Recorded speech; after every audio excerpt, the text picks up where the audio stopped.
h47, c'est l'heure du journal moyen d'Adrien Gouin. À la une du journal moyen aujourd'hui sur RMC, Vincent Moscato, Eric Maryse nous a encore balancé sa culture en pleine figure hier.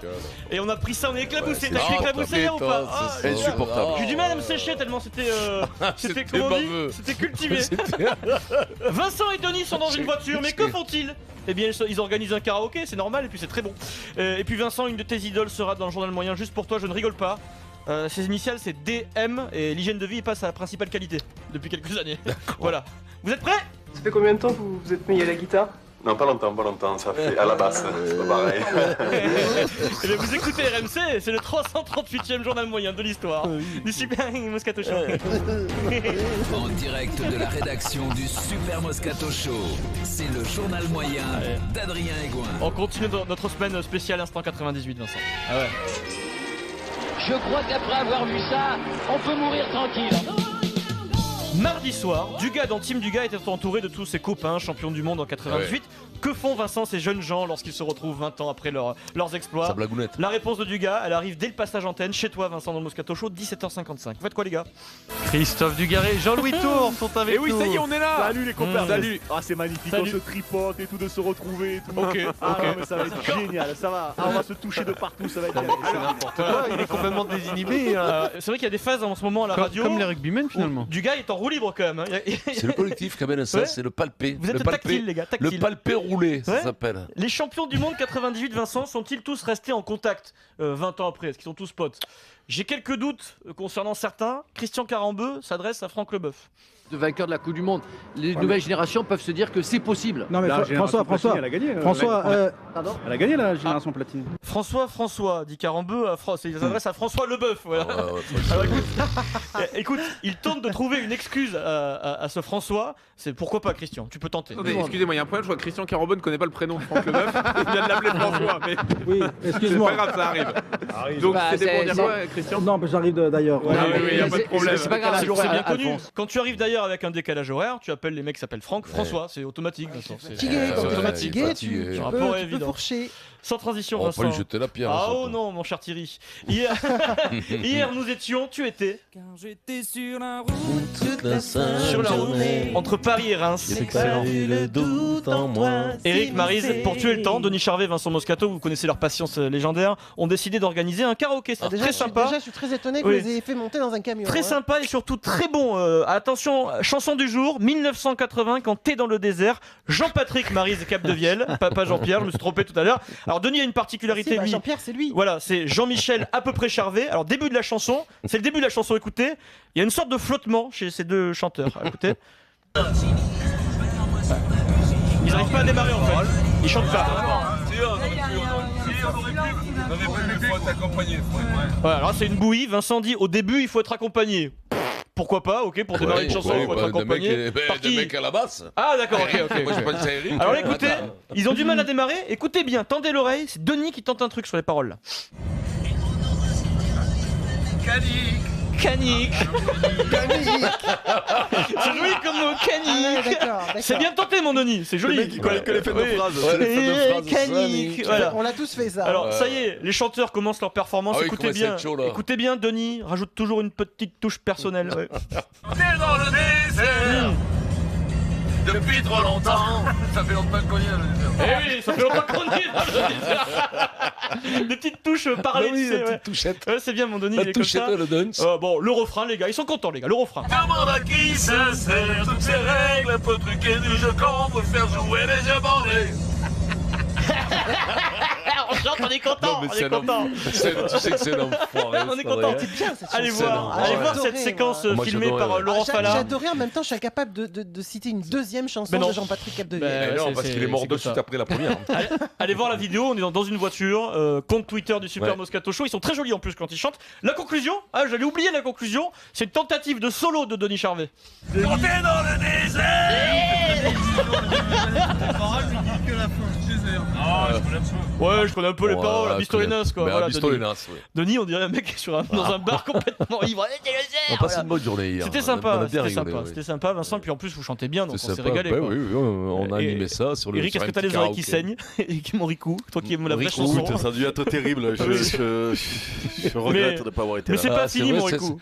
C'est vrai que tu nous as manqué, Eric. On était là, ça aurait fait un truc supplémentaire. C'est une ville de foot là, franchement, t'aurais été assailli, mon Eric. Ah ouais, là t'aurais morflé parce que là il y avait 1000 mecs qui venaient voir la coupe du monde. Et c'est pas fini, on reste à Reims sans transition, l'instant culture apostrophe. Je convoque apostrophe. RMC, c'est l'heure d'apostrophe chez Moscato. Alors, ça c'est votre 3e livre. Le premier. Les deux autres ne valaient pas grand chose. Ouais, voilà. Hier, le Super Moscato Show était donc à Reims, une ville qui a marqué l'histoire de France, une cathédrale très connue. Vincent en a profité en direct pour nous balancer sa culture, Marie-Eric, en pleine figure avec une belle référence historique. Vincent, tu nous dis souvent à propos des jeunes et de tes filles qui te disent parfois dans la vie « Moi je connais pas ça, j'étais pas né ». Et tu leur réponds, toi Vincent, à chaque fois, je sais que c'est vrai, à l'époque de Napoléon, moi j'étais pas né, mais la moindre des choses, c'est de connaître Napoléon et son histoire. C'est vrai que tu leur réponds ça à tes filles quand elles sortent des saucisses. Donc hier, Vincent, nous sommes à Reims, première référence historique dès le début, bim, tu nous balances ça sur la table, 16h04. Pour le Super Moscato Show en direct de Reims, où le trophée de la Coupe du Monde de foot 2018 va nous rejoindre dans quelques instants. Où a été sacré l'empereur Napoléon Bonaparte. On est là, on est des témoins de l'histoire, c'est la Coupe du Monde aujourd'hui. On arrive tout de suite dans le Super Moscato Show. Nous sommes les témoins de l'histoire, un endroit où a été sacré l'empereur Napoléon Bonaparte. Bim, Vincent te pose ça sur la table. 16h55, le président du stade de Reims, Jean-Pierre Caillot, est notre invité et bim, récidive. On en parlera avec son président Jean-Pierre Caillot tout à l'heure. Vous vous rappelez du sacre de Napoléon? Non, vous étiez là. Vous n'avez pas invité, vous étiez gamin. Alors ça c'est encore plus fort, c'est une référence historique assortie d'une vanne. Donc là on dit le mec il est sûr de lui. Ne crois pas Vincent que je ne te fais plus confiance dans la vie. Mais c'est par réflexe que je suis quand même allé vérifier. L'histoire de Napoléon Bonaparte, il est né le 15 août 1769 à Ajaccio. Mais Vincent, sacré empereur, le 2 décembre 1804 en la cathédrale Notre-Dame de Paris à Paris. Alors Vincent, tu t'es trompé sur Napoléon Bonaparte. J'espère que tu présenteras tes excuses à tes filles, Vincent.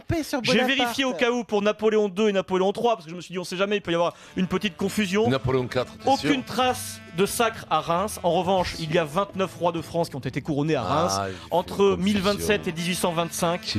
Saint-Louis, François Ier, Louis XIV. Aucun empereur, Vincent, comme disent tes filles. C'était très intéressant ton anecdote, papa. C'est fou, j'ai fait des fous. Je pensais c'est incroyable. Comme tous les autres. T'avais l'air sûr de toi en plus. C'est la première fois que ça m'arrive. Voilà. Comme ça. Vincent, j'espère que tu vas appeler toutes tes filles et que tu vas leur présenter tes excuses. Vincent. Toutes, c'est compliqué, il les connaît pas toutes. Merci Maryse. Mais qu'est-ce que c'est cette dame là? Je le ferai plus. Qui c'est cette dame? Qu'est-ce qui s'est passé Vincent? La craquante, t'avais les rois, les machines, tout ça, j'ai cru que lui aussi. C'est pas pareil. Je me rappelle, tu sais, ce tableau que tout le monde connaît là, ce sacre là.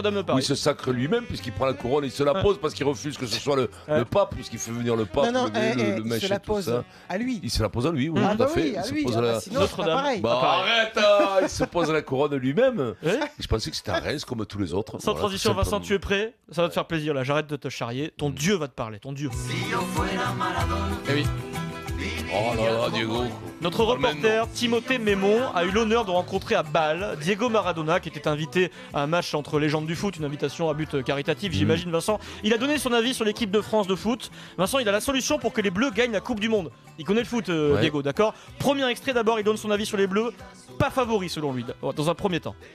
Tiene un buen equipo. Une bonne équipe. Tiene jugadores avec de très bons joueurs. Muy bueno. En el caso de Pogba, comme Pogba qui est un bon joueur. Mais je ne les vois pas forcément favoris. Ok, c'est plutôt une analyse sympa. Ensuite, il donne sa solution pour jouer le titre de champion du monde. Écoutez bien, c'est pas gagné. S'il récupère Ribéry. S'il récupère Ribéry. Et ils seront peut-être une meilleure équipe s'ils récupèrent Ribéry. Merci Diego. Mais c'est mal barré. C'est mal barré quand même. La vieillesse, c'est un naufrage.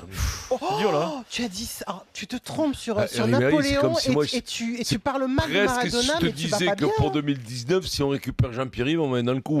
C'est un peu chaud. Alors pas tant, peut-être pas tant, mais mais non, même pas Vincent Clerc, parce que je pense que Vincent Clerc actuellement, il est plus en forme.